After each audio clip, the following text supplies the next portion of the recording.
I think Bad Robot is one of those companies you really want to work for because you know that it's going to be big, it's going to be entertaining, it's going to be great characters, it's going to be a great story, and the whole production team behind camera is some of the best in the world.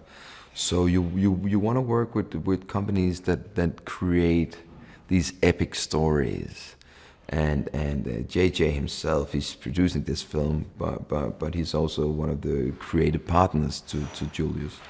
And he's a cool man.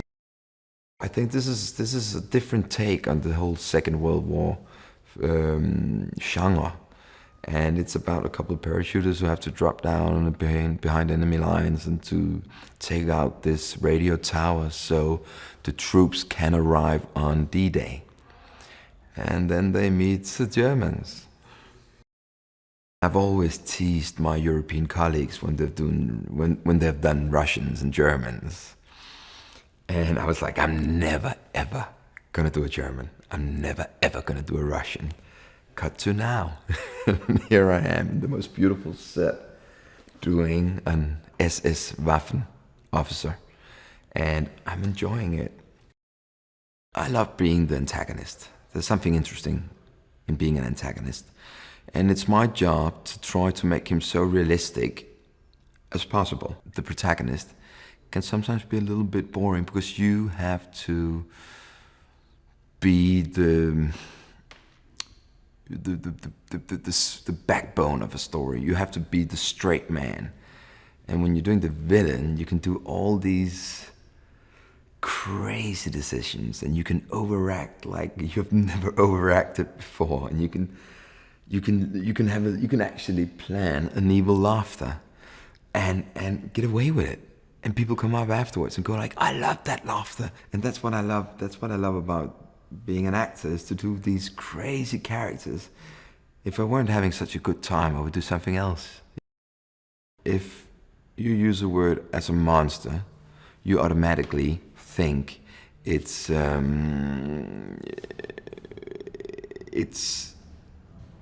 unreal.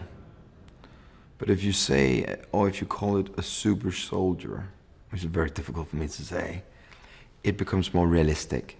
And even though if you're making an unreal thing, you have to make it in a realistic world. I actually try to see it as realistic as possible. Every single film that I've taken on, I see them as a thing where you have to be as realistic and honest as possible.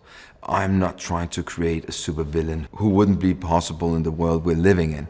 I want to create an evil man who is realistic. That's the most frightening thing I know of, if this is actually possible. I enjoyed my collaboration with Wyatt a lot. I think he's an incredible actor. I actually think the whole cast in this film is some very, very young and very talented new generation of actors, and very diverse. I like that. Julius is a very visionary, very, very interesting director, and he's extremely sweet and humble, and he's one of the mates. He's a one-of-a-kind guy. He's up for any crazy idea you might have as an actor, and he's actually encouraging you to give more and more and more. But I think it's safe to say that this movie is going to be fun. It's going to be interesting and good. Did you know that it took about a year of technical work to get the blood pouring out of the elevator just right for the iconic scene in The Shining? But it only took 3 days to film once they were able to consistently achieve the desired effect. Did you know that it took about a year of technical work to get the blood pouring out of the elevator just right for the iconic scene in The Shining?